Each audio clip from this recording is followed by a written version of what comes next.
Mita lamentar de com para sobre que mita puntra mi mes que se aguardo assim dor de nos colegio executivo naquele Consejo Insular aduna raadsbesluit unanimamente que nos acordar del Consejo Insular visando y pidiendo instruyendo colegio ejecutivo para nangbay así todo por todo para WAC que nos por mantener bon lab de una forma u otra.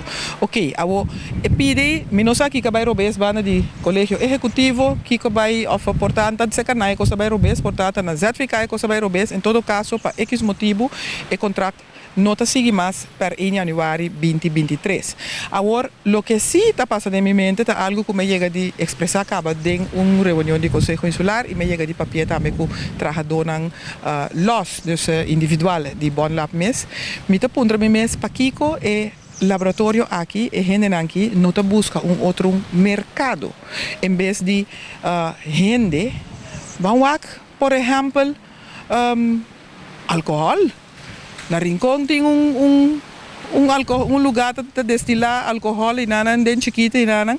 Portanto, nós podemos fazer algo, negócio novo dentro da praia aqui.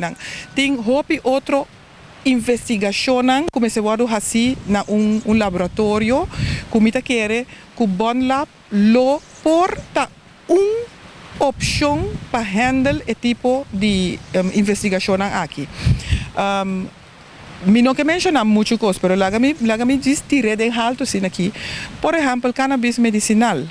Da algo que me quiere, que nos cinco comienza a pensar tiki para nos va que nos puede llegar de dirección ahí para sobra. Mi te bisabo mi mesta como te llamé, un ejemplo de una persona que durante su maleza hace uso de remedio que te va a trabajar con cannabis y entonces me mira diferencia, dus me un living proof que la cosa está funcionando.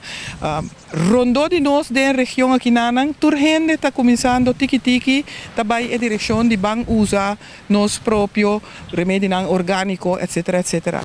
Dentro nós decidimos ir em direção de, por exemplo, cannabis medicinal e também temos um laboratório para controlar o produto que tem que ir farmacêutica na Europa. Então, Bon Lab por a opção para semejante desenvolvimento aqui na Bonaire.